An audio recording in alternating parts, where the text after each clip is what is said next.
Hoy nos adentramos en el libro de los primeros reyes. Y es una historia que, la verdad, lo tiene todo.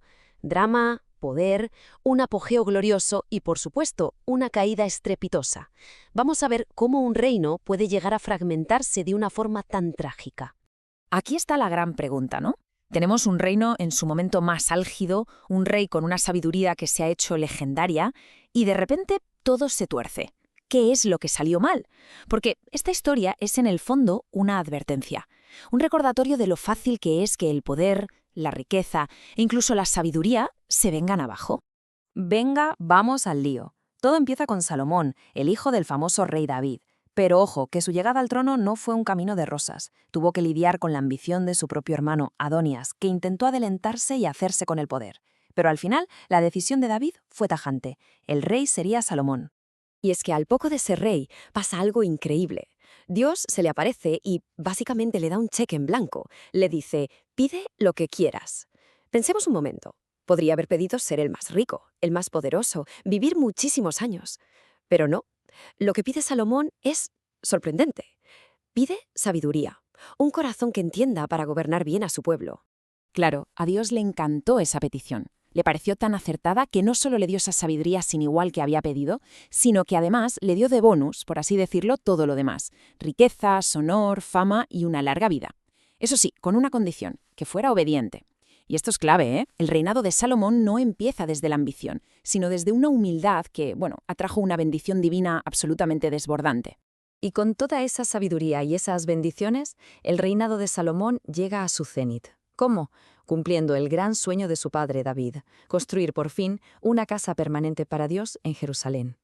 Y no hablamos de un edificio cualquiera, ¿eh? Hablamos del templo, el lugar que iba a sustituir al tabernáculo portátil y a convertirse en el mismísimo corazón de la vida de toda la nación. El momento de la dedicación del templo tuvo que ser espectacular. Se cuenta que una nube, que no era otra cosa que la manifestación de la gloria de Dios, llenó el lugar. Y lo hizo con tanta fuerza, con tanta intensidad, que los sacerdotes ni siquiera podían mantenerse en pie para hacer su trabajo. Era la señal inequívoca, la aprobación divina en su máxima expresión. Pero, y siempre hay un pero, justo en medio de toda esta gloria, de esta bendición, llega una advertencia. Y una advertencia muy, muy seria. Dios le dice a Salomón, mira, este templo es magnífico, sí, pero si tú o tu pueblo os apartáis de mí y empezáis a seguir a otros dioses, olvídate. Tanto la nación como este templo que acabas de construir serán borrados del mapa. Esto, claro, es el presagio de todo el drama que está a punto de desatarse. Y aquí, justo aquí, es donde la trama da un giro de 180 grados. Porque a pesar de toda su sabiduría, Salomón empieza a tomar una decisión desastrosa tras otra. El texto es muy claro. Dice que amó a muchas mujeres extranjeras. Y esto no era un detalle menor. Estaba prohibido, y por una razón muy concreta. Se sabía que esas alianzas acabarían llevando a la gente a adorar a otros dioses. Y como si fuera una profecía autocumplida, pasó exactamente lo que se le había advertido. Es tremendo, ¿eh? El hombre más sabio del mundo, en sus últimos años, deja que sus esposas le desvíen del camino. Empieza a construirles altares, a seguir sus ídolos, apartando su corazón de ese Dios que se lo había dado absolutamente todo. Es una lección brutal sobre cómo el éxito más grande puede acabar pudriéndose por pequeñas concesiones que parecen inofensivas al principio. Y claro, las malas decisiones de un rey casi nunca se quedan en lo personal, tienen consecuencias para toda la nación. El fallo de Salomón fue la semilla del desastre que vendría después. Cuando muere, el trono pasa a su hijo, Roboam, y es entonces cuando toda esa crisis que llevaba tiempo cociéndose a fuego lento, ¡boom!, estalla. La gente se acerca al nuevo rey, a Roboam, con una petición que parece de lo más razonable. Le dicen, mira, tu padre nos apretó bastante las tuercas, aligéranos un poco la carga y te serviremos. Parecía fácil, ¿no? Pues Roboam, en un alarde de arrogancia, de necedad pura y dura, escucha a los consejeros jóvenes e inexpertos y no a los sabios. ¿Y qué responde? ¿Que mi padre fue duro? Pues yo voy a serlo mucho más. Una respuesta que fue sencillamente un suicidio político. La reacción fue inmediata y fue catastrófica. Esa respuesta tan torpe de Roboam provocó una rebelión masiva. Nada menos que 10 de las 12 tribus de Israel dijeron hasta aquí hemos llegado. Se separaron, abandonaron a la dinastía de David para siempre. El gran Reino Unido se había roto en dos. Y de esa rebelión, de esa fractura, nacen dos nuevas naciones. Por un lado, el Reino del Sur, que se mantiene leal a la familia de David. A este se le conocerá como Judá. Y por otro, las 10 tribus rebeldes del norte, que forman su propio reino, el Reino de Israel.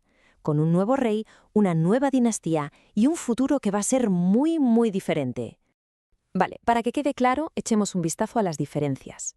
Si nos fijamos, la cosa queda así. En el sur, Judá, tenemos a Roboam, el hijo de Salomón, con el templo de Jerusalén como centro de culto. En el norte, Israel, el líder es un personaje nuevo, Jeroboam, que lidera a esas 10 tribus rebeldes. Y aquí viene el lío. Para consolidar su poder, va a crear un sistema de adoración totalmente nuevo y, como veremos, completamente corrupto. El problema de Jeroboam era político. Tenía miedo. Pensaba, si mi gente sigue yendo a Jerusalén a adorar en el templo, al final su lealtad volverá al rey de Judá.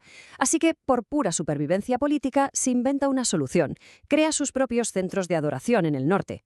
¿Y qué ponen ellos? Pues nada menos que 2 becerros de oro. Y lo que dice al presentarlos pone los pelos de punta. Sus palabras son un eco casi perfecto de aquel episodio terrible del becerro de oro en el desierto, en el libro del Éxodo. Israel, aquí están tus dioses. O sea que desde el minuto 1, el nuevo reino del norte se funda sobre un pecado de idolatría masiva. Mal comienza, ¿verdad?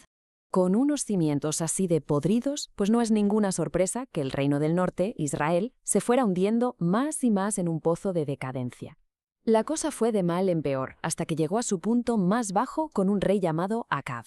Y para hacerle frente a Acab, Dios envía a escena a uno de los personajes más potentes de todo el Antiguo Testamento, el profeta Elías. El relato es demoledor con Acab. Dice, sin rodeos, que hizo más para enfadar a Dios que todos los reyes que le precedieron.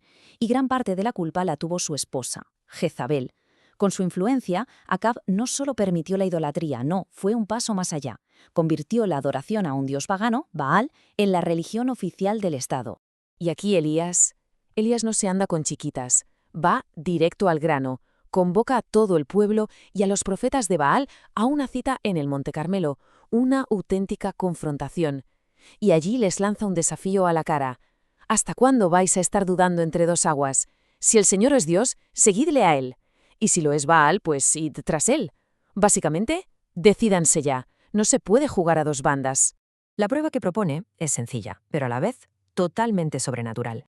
La cosa va así. Se preparan 2 altares, 2 sacrificios. Los 450 profetas de Baal le rezarán a su Dios, y Elías, él solito, le rezará al Señor. La regla es clara.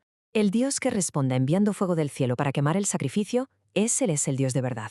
Imaginen la escena. Los profetas de Baal gritan, bailan, se cortan, durante horas. Y nada. Silencio absoluto. Entonces Elías se acerca, hace una oración muy sencilla. Y la respuesta es inmediata. Y es abrumadora. Cae fuego del cielo. Pero no un fuego normal. Un fuego que no solo quema el sacrificio, sino que devora la leña, las piedras del altar y hasta el agua que había en la zanja de alrededor. Espectacular. Este momentazo en el Monte Carmelo es el clímax, el punto culminante de una larguísima historia de decadencia. Si miramos el recorrido completo, el patrón es clarísimo. Empezamos con un reino unido bajo Saúl, David y Salomón. Luego llega la división, el desastre de Roboam y Jeroboam. Y todo eso culmina en esta corrupción total del reino del norte con Acab. La trayectoria es, sin duda, una caída en picado. Y al final de todo este viaje, desde la sabiduría casi perfecta de Salomón hasta la necedad absoluta de sus sucesores, el libro de los primeros reyes nos deja con una pregunta flotando en el aire. Parece que hay una conexión muy directa entre ser fiel a unos principios y mantener la unidad, la cohesión de un pueblo, de una nación. ¿Es la obediencia, entonces, el precio que hay que pagar por la unidad? Es una reflexión que, la verdad, va mucho más allá de esta historia y sigue siendo relevante hoy.